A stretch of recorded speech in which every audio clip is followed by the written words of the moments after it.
వినుకొండ శాసనసభ్యులు బ్రహ్మనాయుడుతో కలిసి నర్సరావుపేట పార్లమెంట్ అభ్యర్థి డాక్టర్ పి అనిల్ కుమార్ యాదవ్ ఎన్నికల ప్రచారంలో పాల్గొన్నారు. వినుకొండ నియోజకవర్గం బొల్లాపల్లి మండలం నెహ్రూ నగర్ తండాలో ఎన్నికల ప్రచారం నిర్వహించారు.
ఇప్పుడు జగన్ వచ్చిన తర్వాత నేరుగా అతనికి పెన్షన్ ఇంటికి వచ్చి ఇస్తా ఉన్నారు.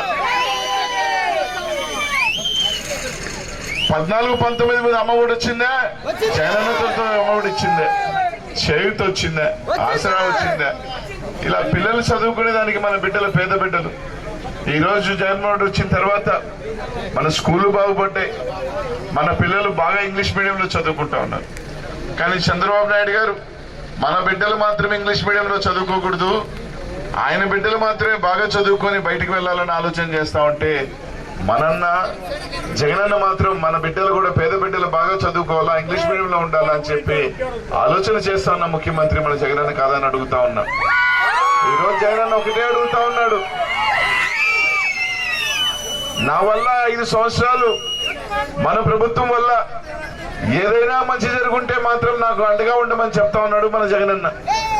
కానీ చంద్రబాబు నాయుడు గారు ఒకటే వచ్చే ధైర్యం లేక పోయి నరేంద్ర మోడీని, పవన్ కళ్యాణ్ తెచ్చుకుంటా ఉన్నాడు.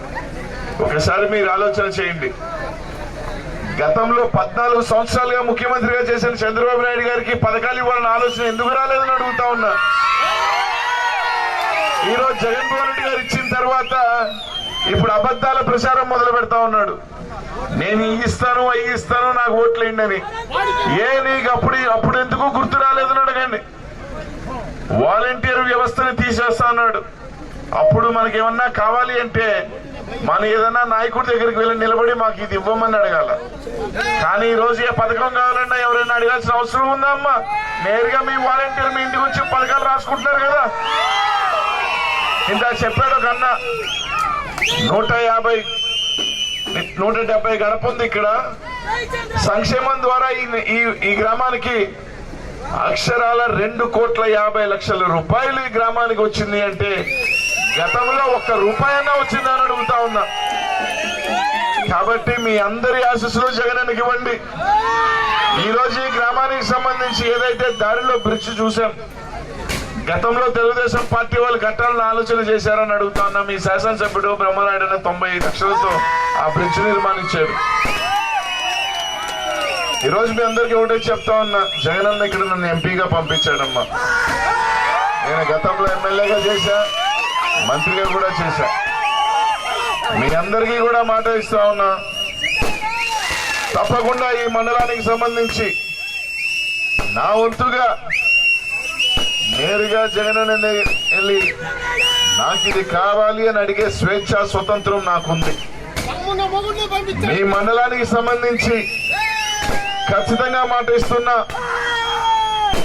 ఈ మండలానికి సంబంధించి ఏదైతే నీళ్ల సమస్య ఉందో శాశ్వత పరిష్కారం తీసుకొస్తాను. ప్రతి ఇంటికి కూడా కుళాయి కనెక్షన్, వాటర్ కనెక్షన్ ఇచ్చేది తీసుకొస్తానని చెప్పి మీ అందరికీ కూడా మాట ఇస్తా ఉన్నాను. ఈ మండలానికి అవసరమైతే నాకున్న ఎంపీ నిధులే కాకుండా ఇంకా అవసరమైతే ఎక్కడి నుంచైనా తీసుకొచ్చి తప్పకుండా మీకు అండగా నిలబడతాం. మీరు జగనన్నకి అండగా ఉండండి. మీ శాసనసభ్యుడికి అండగా ఉండండి. నిన్న తెలుగుదేశం పార్టీ వాళ్ళు అన్నారు, ఇందాక చెప్తా ఉన్నారు ఎమ్మెల్యే గారిని. ఎమ్మెల్యే గారు చదువుకోలేదని. ఇక్కడ ఎంతమంది చదువుకున్నామమ్మా మనం? పాత తరం 80% మంది మనం పెద్దగా చదువుకొని ఉంటారు పాపం. అంటే వాళ్ళకి చులకనగా మాట్లాడుతూ ఉన్నారు.